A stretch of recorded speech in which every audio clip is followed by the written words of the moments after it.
जय श्री कृष्णा, राधे राधे। कैसे हैं आप सभी। आज हम आपको कामिका एकादशी के बारे में बताने जा रहे हैं। तो हम आशा करते हैं कि आप वीडियो के आखिरी तक कामिका एकादशी की व्रत कथा जरूर सुनेंगे और उसका महात्म्य भी बड़े प्रेम से सुनेंगे।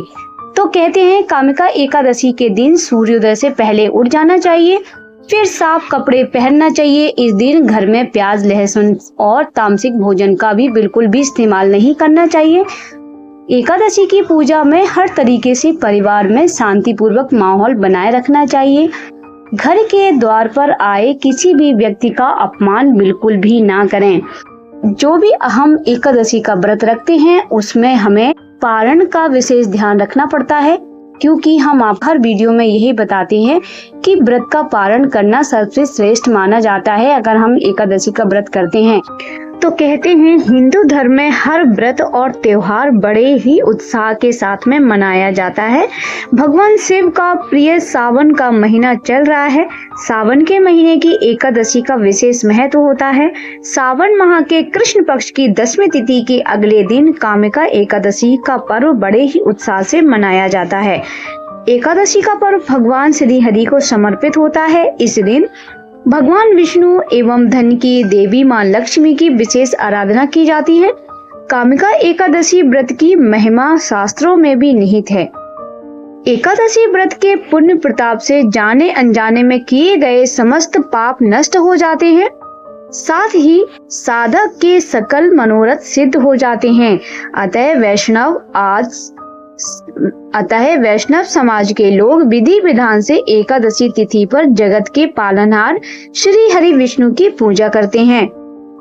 तो आइए जानते हैं कि कब रखा जाएगा ये कामिका एकादशी का व्रत। तो 31 जुलाई को रखा जाएगा ये व्रत। पंचांग के अनुसार सावन के महीने में कृष्ण पक्ष की एकादशी तिथि 30 जुलाई शाम को 4:44 पर शुरू होकर अगले दिन 31 जुलाई को शाम 3:55 पर समाप्त होगी। हालांकि इस दिन एकादशी तिथि का पारण नहीं किया जाएगा। उदया तिथि के अनुसार 31 जुलाई को कामिका एकादशी का व्रत एवं संपूर्ण पूजा की जाएगी, मनाई जाएगी, जिसका प्रभाव पूरे दिन रहेगा। कामिका एकादशी पर ध्रुव योग का निर्माण हो रहा है। इस योग का संयोग दोपहर 2:14 तक है। इस योग में भगवान श्री हरि विष्णु की पूजा करने से साधक को मनोवांछित फलों की प्राप्ति होती है, साथ ही शुभ कार्यों में सिद्धि मिलेगी। इस दिन सर्वार्थ सिद्धि योग का भी संयोग बन रहा है। सर्वार्थ सिद्धि योग दिन भर रहेगा। तो इस योग में शिव वास का योग भी है।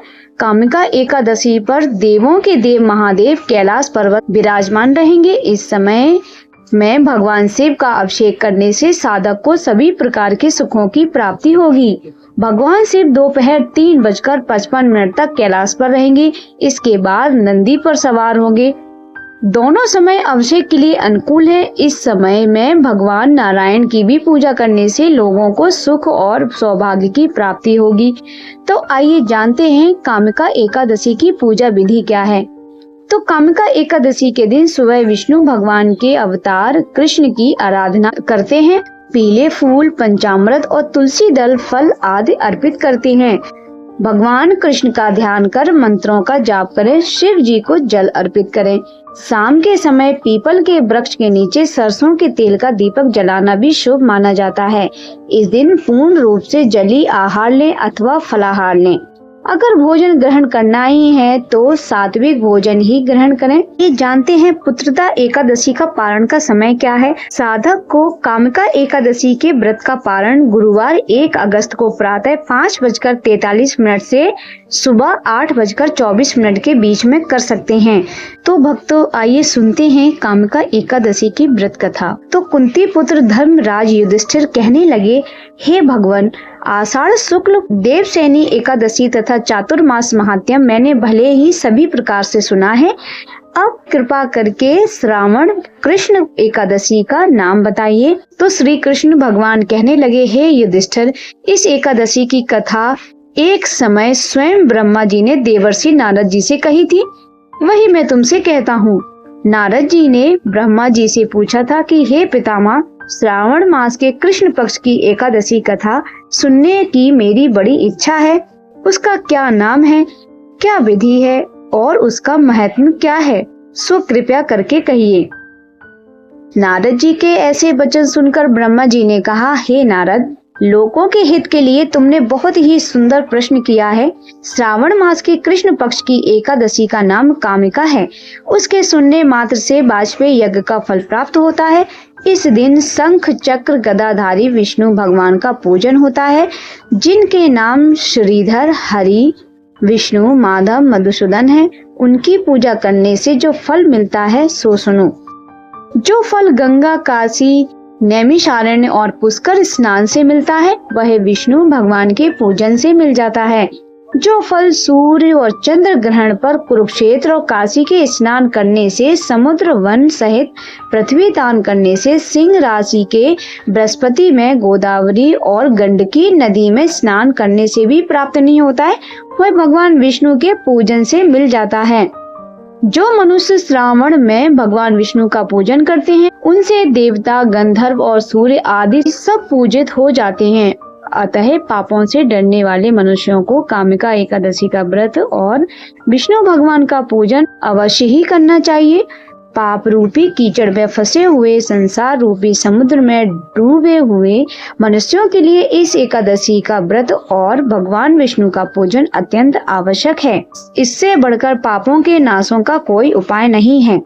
तो हे नारद, स्वयं भगवान ने ही यही कहा था कि कामिका व्रत से जीव को योनि को प्राप्त नहीं होता है। जो मनुष्य इस एकादशी के दिन भक्ति पूर्वक तुलसी दल भगवान विष्णु को अर्पित करते हैं, वे इस संसार के समस्त पापों से दूर रहते हैं। भगवान विष्णु रत्न, मोती, मणि तथा आभूषण आदि से इतने प्रसन्न नहीं होते हैं जितने तुलसी दल से। तो तुलसी दल पूजन का फल 4 भार चांदी और 1 भार स्वर्ण दान के बराबर होता है। हे नारद, मैं स्वयं भगवान की अति प्रिय तुलसी को सदैव नमस्कार करता हूँ। तुलसी के पौधे को सींचने से मनुष्य की सब यातनाएं नष्ट हो जाती हैं, दर्शन मात्र से सब पाप नष्ट हो जाते हैं और स्पर्श से मनुष्य पवित्र हो जाता है। कामिका एकादशी की रात को दीपदान तथा जागरण के फल का महत्व चित्रगुप्त भी नहीं कह सकते हैं। सो इस एकादशी की रात को भगवान विष्णु के मंदिर में दीपक जलाते हैं, उनके पितर स्वर्गलोक में अमृत पान करते हैं तथा जो घी का या तेल का दीपक जलाते हैं, वे 100 करोड़ दीपकों से प्रकाशित होकर सूर्य लोक को जाते हैं। ब्रह्मा जी कहते हैं, हे नारद, ब्रह्म हत्या तथा भ्रूण हत्या आदि पापों को नष्ट करने वाली इस कामिका एकादशी का व्रत मनुष्य को यत्न के साथ रहना चाहिए।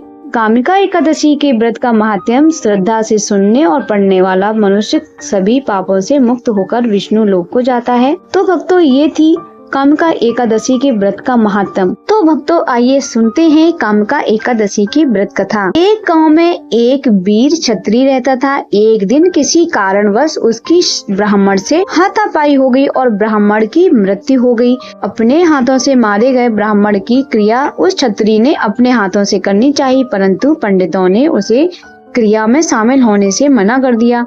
ब्राह्मणों ने बताया कि तुम पर ब्रह्म हत्या का दोष है, पाप से मुक्त होने का क्या उपाय है। तब ब्राह्मणों ने बताया कि श्रावण मास के कृष्ण पक्ष की एकादशी को भक्ति भाव से भगवान श्रीधर का व्रत एवं पूजन कर ब्राह्मणों को भोजन कराएं और दक्षिणा के साथ आशीर्वाद प्राप्त करें, तब तुम्हें इस पाप से मुक्ति मिलेगी। पंडितों के बताए हुए तरीके पर व्रत कराने वाली रात में भगवान श्रीधर ने क्षत्रिय को दर्शन देकर कहा कि हे क्षत्रिय, ब्रह्म हत्या से मुक्ति मिल गई है। तो भक्तों, ये थी कामिका एकादशी की व्रत कथा। तो हम आशा करते हैं कि आपको ये व्रत कथा, ये महात्म और इससे जुड़ी हुई जानकारी आपको पसंद आएगी और आपके बहुत ही काम आएगी। अगर आपको वीडियो पसंद आए तो आप मेरे वीडियो को लाइक करिए, चैनल को सब्सक्राइब करिए।